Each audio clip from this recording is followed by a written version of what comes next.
Hello learners, this is Ritu Sharma. Welcome back to edu flight. यहाँ पर हम लोग डिस्कस कर रहे थे CTET paper 2 previous year question paper दिसंबर 2019 का, और ये पार्ट 4 है। इससे पहले हम सीडीपी के सारे क्वेश्चंस डिस्कस कर चुके हैं इसके। तो अगर आपने वो वीडियोस नहीं देखी हैं तो जाके देख लो, प्लेलिस्ट में आपको डिस्क्रिप्शन बॉक्स में प्लेलिस्ट का लिंक मिल जाएगा। और यहाँ पे हम पेपर 1 भी डिस्कस कर रहे थे, तो अगर आपने वो वीडियोस नहीं देखे तो वो भी जाके देख लो, उनका भी लिंक जो है प्लेलिस्ट का आपको डिस्क्रिप्शन बॉक्स में मिल जाएगा। डिटेल एक्सप्लेनेशन रहती है यहाँ पे। और सीटेट के साथ साथ ये जो यहाँ पे हम डिस्कस कर रहे हैं, ये DSSB, NBS, KVS या फिर आप कोई भी टीचिंग एग्जाम की तैयारी कर रहे हो, सबके लिए इक्वली इम्पॉर्टेंट है। इसीलिए अगर आपने अभी तक मेरा चैनल सब्सक्राइब नहीं किया है तो सब्सक्राइब कर लो भाई। डेली आपकी इम्पॉर्टेंट वीडियोस आती हैं, तो अगर आप उनको मिस नहीं करना चाहते तो सब्सक्राइब कर लो ताकि आपको नोटिफिकेशन मिलती रहेगी। शुरू करते हैं आज का डिस्कशन। लास्ट क्लास में हम लोगों ने इसके 30 क्वेश्चन कर लिए थे आपके सीडीपी के।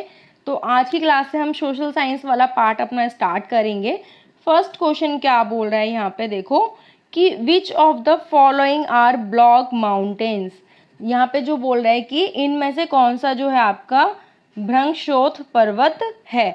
तो अगर आप देखोगे तो इसके हिसाब से ना दो कैटेगरीज में हम माउंटेन्स को डिवाइड करते हैं। एक तो आपका ब्लॉक माउंटेन्स हो गया और एक होता है आपका फोल्ड माउंटेन्स। ओके, दूसरा क्या होता है फोल्ड माउंटेन्स। हिंदी में मुझे याद नहीं आ रहा है इसको क्या बोलते हैं।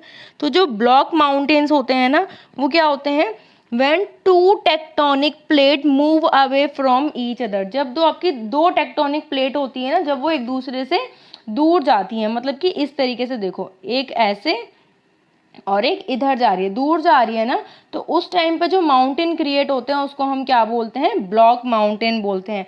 और जो आपका फोल्ड माउंटेन होता है वो होता है when two tectonic plate move toward each other. जब दो आपकी दो टेक्टोनिक प्लेट एक दूसरे की तरफ आ रही होती हैं, उस टाइम पे क्या बनता है आपका फोल्ड माउंटेन बनता है। तो इसी बेसिस पे इसने पूछा है कि इनमें से कौन सा जो है आपका वो ब्लॉक माउंटेन का क्या कहते हैं, क्या है एग्जाम्पल है। तो इसमें से जो फोर्थ ऑप्शन है ना आपका वोसगेस या जो वोसगेस पर्वत है, ये क्या है आपका ब्लॉक माउंटेन का ये एग्जाम्पल है। तो इसके और भी एग्जाम्पल आप सर्च कर सकते हो गूगल पे। फोल्ड माउंटेन की भी सर्च कर लें क्योंकि पूछे जा सकते हैं। ठीक है, नेक्स्ट क्वेश्चन देखते हैं। क्वेश्चन नंबर 32 क्या बोल रहा है, व्हेन अ स्टेटमेंट दी हुई है हमें कि statement A only one side of the moon is visible to us on earth. Moon की केवल एक ही साइड जो है, सतह जो है हमें पृथ्वी से दिखाई देती है चंद्रमा की। स्टेटमेंट बी क्या बोल रही है, the moon moves around the earth is about 27 days. जो मून है वो अर्थ का एक चक्कर लगा लेता है कितने दिन में, 27 दिन में। And takes exactly the same time to complete one spin. और उसको अपने धुरी पर जो होता है अक्ष पर एक चक्कर पूरा करने में भी इतना ही समय लगता है। अब ऑप्शंस क्या क्या है हमारे पास देखो, both A and B statement are true and A is correct explanation of A. Second is both A and B are true but B is not correct explanation of A. Third option is A is true but B is false और fourth option is A is false but B is true। तो जो इसका हमारा correct option है वो है option number A, both A and B are true and B is the correct explanation of A. क्योंकि देखो जो मून है ना उसकी हमें एक ही साइड दिखाई देती है अर्थ से, और जो मून है उसको लगभग 27.3 दिन लगते हैं हमारी पृथ्वी का चक्कर करने में। तो इसने लिखा है ना अबाउट 27, मतलब लगभग 27 दिन लगते हैं, और उसको अपने अक्ष पर एक चक्कर पूरा करने पर 27 दिन ही लगते हैं। तो हमारे जो दोनों ऑप्शन है ना वो करेक्ट है, और बी क्या है इसकी करेक्ट एक्सप्लेनेशन है। तो ऑप्शन नंबर 1 जो था हमारा ये क्या हो गया, करेक्ट हो गया। नेक्स्ट क्वेश्चन देखते हैं। क्वेश्चन नंबर 33 क्या बोल रहा है, consider the statement A B and C on the metamorphic rocks. हमें यहाँ पे किसकी बात हो रही है, कायांतित शैलों के बारे में बोला जा रहा है। And choose the correct answer, और हमें अपना करेक्ट आंसर चूज करना है। When igneous and sedimentary rocks are subject to heat and pressure they change to metamorphic rocks. मतलब जब आग्नेय और अवसादी शैल जो होती है आपकी उच्च और उच्च ताप और दाब के प्रभाव में कायांतरित शैलों में परिवर्तित हो जाती हैं। तो देखो जो आपकी इग्निशियस रॉक्स होती है ना, जो आपकी इग्निशियस रॉक्स होती हैं यानी कि कायांतरित आग्नेय जो शैल होती हैं आपकी, जब ये टूट कर क्या कहते हैं हवा के साथ या पानी के साथ बह के आ जाती है, किसी एक जगह पे इकट्ठा हो जाती हैं, तो उसको हम क्या बोलते हैं, सेडिमेंट्री रॉक्स बोलते हैं। क्या बोलते हैं, सेडिमेंट्री रॉक्स बोलते हैं या फिर अवसादी शैल बोलते हैं। ठीक है, फिर जब इनके ऊपर बहुत ज़्यादा टेम्परेचर पड़ता है, प्रेशर पड़ता है, हीट पड़ती है ना, तो ये किस में चेंज हो जाती हैं, आपकी मेटामॉर्फिक रॉक्स में चेंज हो जाती हैं, यानी कायांतरित शैल में ये परिवर्तित हो जाती हैं। तो फर्स्ट ऑप्शन में यही बोल रहा है, तो हमारा फर्स्ट ऑप्शन क्या हो गया, करेक्ट हो गया। नेक्स्ट बोल रहा है metamorphic rocks melt to form molten magma when subjected to great heat and pressure. मतलब कायांतरित शैल उच्च ताप और दाब के प्रभाव में पिघलकर द्रवित मैग्मा बनाते हैं। तो ये भी सही है, जब आपके जो मेटामॉर्फिक रॉक्स होती है ना, जब उसके ऊपर भी बहुत ज़्यादा प्रेशर और हीट पड़ती है ना, तो वो किस में चेंज हो जाती हैं, मैग्मा में चेंज हो जाती हैं। ठीक, एंड सी ऑप्शन में क्या बोल रहा है, marble is a metamorphic rock. जो संगमरमर है आपका वो एक कायांतरित शैल का उदाहरण है। तो जी बिल्कुल, जो आपका मार्बल होता है ना वो मेटामॉर्फिक रॉक ही होता है। तो हमारे तीनों ऑप्शन यहाँ पे करेक्ट हो गए। अब देख लो ये तीनों किस में दिए हुए हैं, देखो थर्ड वाले में A B and C all are correct. तो ये हमारा थर्ड ऑप्शन जो है करेक्ट हो गया। नेक्स्ट क्वेश्चन देखते हैं, question number 34, on entering which layer of the atmosphere from the space do meteoroids burn up। जो आपके मेटेरॉइड्स होते हैं यानी कि जो आपके उल्कापिंड होते हैं वो वायुमंडल की किस परत में आकर जल जाते हैं। तो इसके लिए तो आपको जो आपकी एटमॉस्फेरिक लेयर्स होती हैं ना उन सब के बारे में पता होना चाहिए, तो उनको एक बार देख लेते हैं। तो ये है आपकी एटमॉस्फेरिक लेयर, ये नीचे आपका क्या हो गया, आपका अर्थ का सरफेस हो गया। ठीक है, फिर इसके ऊपर थोड़ा सा जाएंगे तो आपको माउंटेन्स इसके ऊपर मिल जाते हैं, और यहाँ पे फर्स्ट लेयर क्या होती है आपकी, ट्रोपोस्फेयर होती है। ठीक है, ट्रोपोस्फेयर में ही जो आपके हॉट एयर बलून होते हैं ना यहीं पे उड़ते हैं ट्रोपोस्फेयर में। उसके बाद आती है आपकी स्ट्रेटोस्फेयर, और यहीं पे आपकी क्या होती है, स्ट्रेटोस्फेयर के अंदर ही ओजोन होती है आपकी। और जो आपके एरोप्लेन वगैरह उड़ते हैं ना वो भी यहीं पे उड़ते हैं। तो ये कभी कभी पूछ लेता है कि एरोप्लेन के उड़ने के लिए सबसे ज़्यादा फेवरेबल जो लेयर होती है वो कौन सी होती है, स्ट्रेटोस्फेयर होती है। ठीक, फिर नेक्स्ट होता है आपका मेसोस्फेयर, और यहीं पे मेसोस्फेयर में आपके जो मेटेरॉइड्स होते हैं यानी कि उल्कापिंड होते हैं वो यहीं पे इस लेयर में आके क्या हो जाते हैं, जल जाते हैं। देखो ये दिखा रहा है ना यहाँ पे, ये आके क्या हो जाते हैं, यहाँ पे जल जाते हैं। फिर नेक्स्ट होती है आपकी मेसोस्फेयर के ऊपर थर्मोस्फेयर होती है, और थर्मोस्फेयर जो होती है आपकी जो रेडियो वेव्स होती है ना उनके लिए बहुत ज़्यादा फेवरेबल मानी जाती है। तो जो आपकी रेडियो वेव्स होती है ना यहीं से जाके वापस आती हैं धरती पर। और सबसे ऊपर आपकी जो होती है आपकी क्या होती है, एक्सोस्फेयर होती है।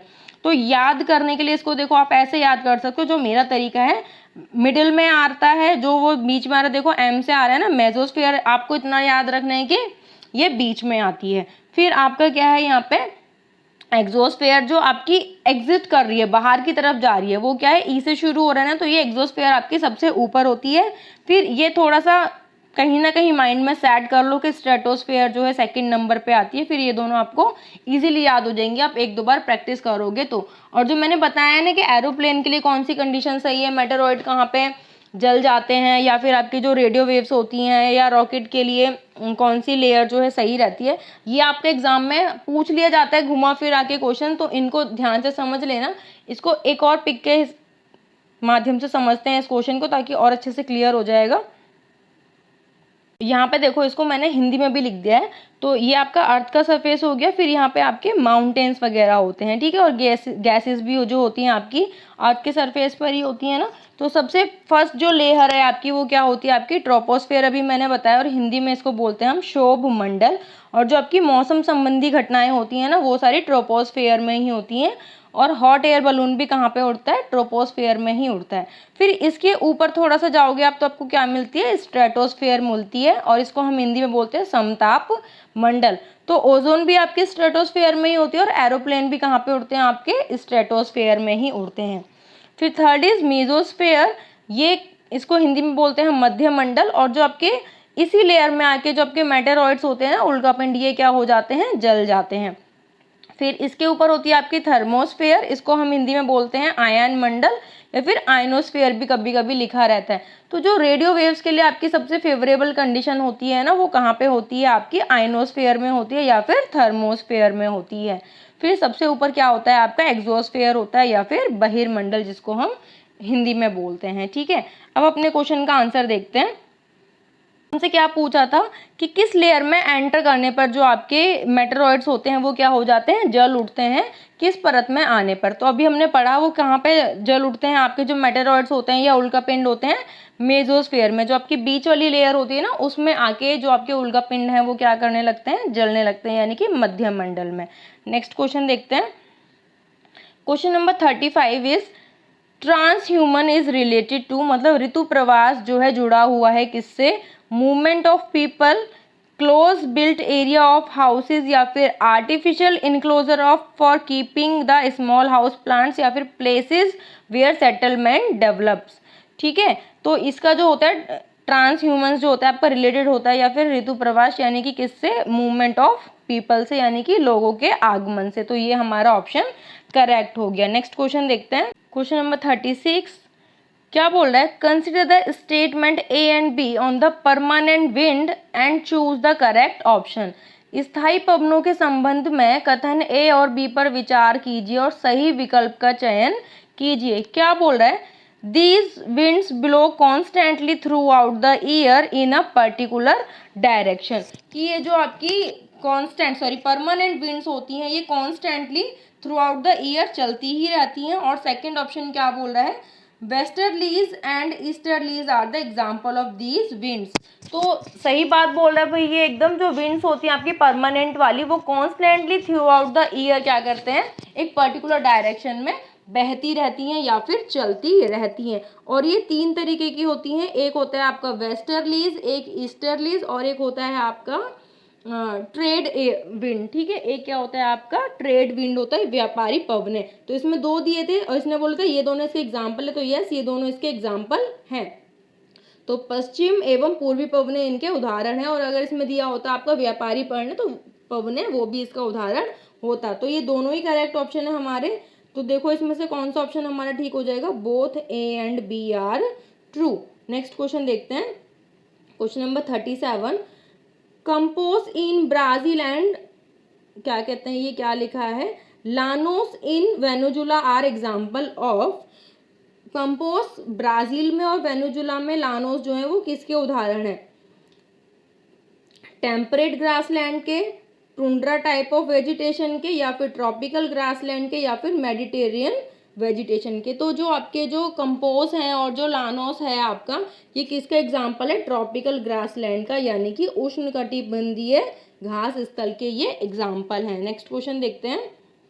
Question number 38, consider the statement A and be about climate and choose the correct answer. Climate के बारे में यानी कि जलवायु के बारे में दो स्टेटमेंट दी हुई है हमें, और हमसे पूछ रहा है इनमें से कौन सा करेक्ट है। तो फर्स्ट ऑप्शन है, climate refers to day changes in the atmosphere. जलवायु वायुमंडल में प्रतिदिन होने वाला परिवर्तन है। तो ये ऑप्शन देखो गलत हो गई आपकी, क्योंकि ये जो आपका डे टू डे चेंज होता है इसको हम वेदर बोलते हैं, ना कि एटमॉस्फेयर। ओके, तो ये गलत हो गया आपका। Next is, climate of a place is affected only by it's altitude and relief. जो आपका क्लाइमेट है वो सिर्फ स्थानीय जलवायु सिर्फ जो है उसकी ऊंचाई और उच्चता पर ही निर्भर करती है। तो ऐसा नहीं होता, ये एल्टीट्यूड के साथ साथ लैटिट्यूड पर भी निर्भर करती है। तो ये दोनों ऑप्शन क्या हो गए हमारे, फॉल्स, यानी कि फोर्थ ऑप्शन हमारा करेक्ट ऑप्शन हो गया, both A and B are false. Next option देखते हैं, नेक्स्ट क्वेश्चन देखते हैं। Identify the source of energy from given features A and B. जो सोर्स ऑफ एनर्जी आपको फाइंड करना है, पहचान करनी है। ऑप्शंस क्या क्या है हमारे पास, it is a conventional source of energy, मतलब ये परंपरागत है, इसको हम पुराने टाइम से यूज करते आ रहे हैं। This source of energy is released when crude oil is brought to surface. जब क्रूड ऑयल निकाला जाता है तब ये जो सोर्स है एनर्जी का वो रिलीज होता है। तो ऑप्शंस क्या क्या है हमारे पास, बायोगैस है, ये नेचुरल गैस है, जियोथर्मल एनर्जी है यानी कि भूतापीय ऊर्जा है, या फिर वैक्स है, मोम है। तो आप खुद सोचो कि आपका जो बायोगैस है वो कन्वेंशनल सोर्स है, इसको तो हमने काफ़ी बाद में यूज़ करना शुरू किया है, तो ये आपका कन्वेंशनल सोर्स नहीं है। और ना ही ये क्या कहते हैं आपका निकलता है कहाँ से, जब आप क्रूड ऑयल निकालते हो, इसको तो हम बनाते हैं ना सरफेस पर ही, जो बायोगैस के आपके प्लांट्स होते हैं उसमें से निकलता है ये, ठीक है। फिर जियोथर्मल एनर्जी जो है आपका, ये भी कन्वेंशनल सोर्स नहीं है, वैक्स भी नहीं है यहाँ पे। तो आपका जो राइट ऑप्शन क्या हो गया, नेचुरल गैस जो है हमारा कन्वेंशनल सोर्स है, और ये तब निकलता है जब क्या करते हैं हम क्रूड ऑयल निकालते हैं, धरती पर लेकर आते हैं सरफेस पर, तब। नेक्स्ट क्वेश्चन देखते हैं, आज का लास्ट क्वेश्चन है question number 40। India's research station मैत्री इज लोकेटेड इन, जो इंडिया का रिसर्च स्टेशन है यानी कि आपका शोध संस्थान है मैत्री, ये कहाँ पर व्यवस्थित है। ऑप्शन है ऑस्ट्रेलिया में, अंटार्कटिका में, यूरोप में, या फिर एशिया में।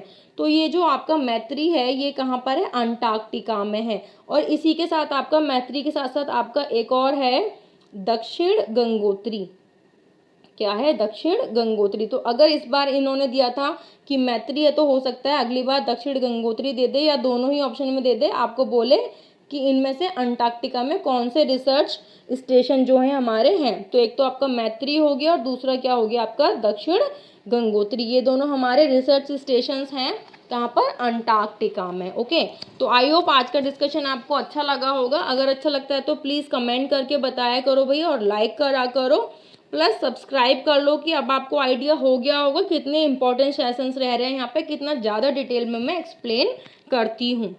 वीडियो अच्छी लगी तो प्लीज़ वीडियो को लाइक करना मत भूलना, सब्सक्राइब कर लेना चैनल को अगर अभी तक आपने नहीं किया है। थैंक यू फॉर वॉचिंग, मिलते हैं नेक्स्ट वीडियो में, तब तक के लिए take care, bye bye, all the best.